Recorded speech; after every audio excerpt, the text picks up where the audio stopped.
So Jason Scott Tittle, composer, asked this question about my video on co-writing.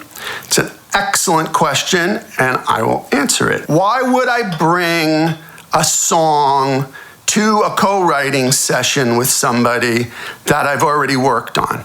Well, in this case, a few reasons.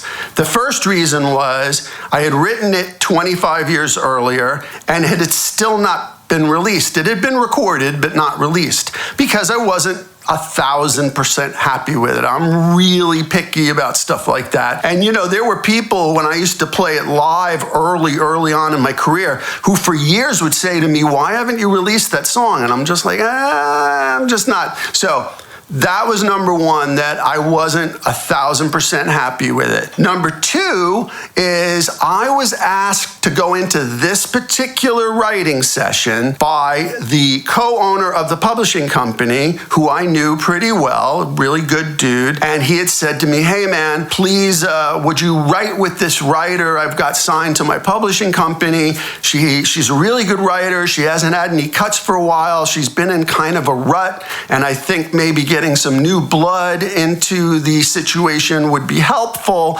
And I checked her out and I looked into her material and I said, yeah, I dig her. She's cool. I could give this a whirl. So that was number two. And then number three, and maybe most importantly, every co-write I've ever gone into, both people have had ideas. Usually you want to prepare yourself and have a few ideas each, right? When you go into the room. So that was always my preparation, and I've never been in a situation where the other person didn't have as many ideas as myself, if not more.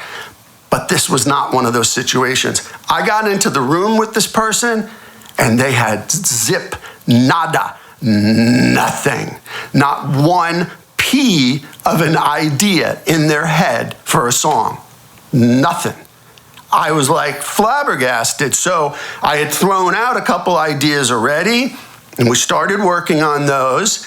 And then I think one of those two ideas I had thrown out, I had to finish one of them on my own because it didn't have a bridge, and I felt it really needed a bridge because it was a narrative. So that was a good idea because it made the song better. And then for the third session we were together, I took out this song, this pre-recorded, already written song that I wasn't happy with, right, entirely.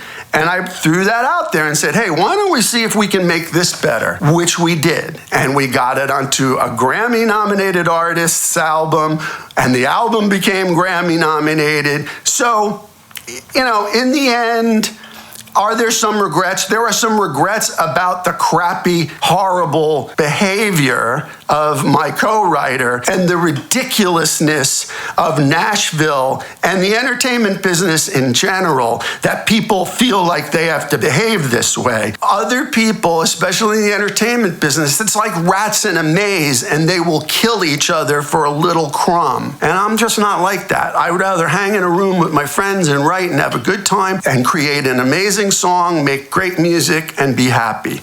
But that's me. But in the end, yes, it worked out. So to answer your question, Jason Scott Tittle, composer, that's why I took a song into that situation, because there were no other options at that point, and it ended up okay. I mean, a little heartbroken, but okay.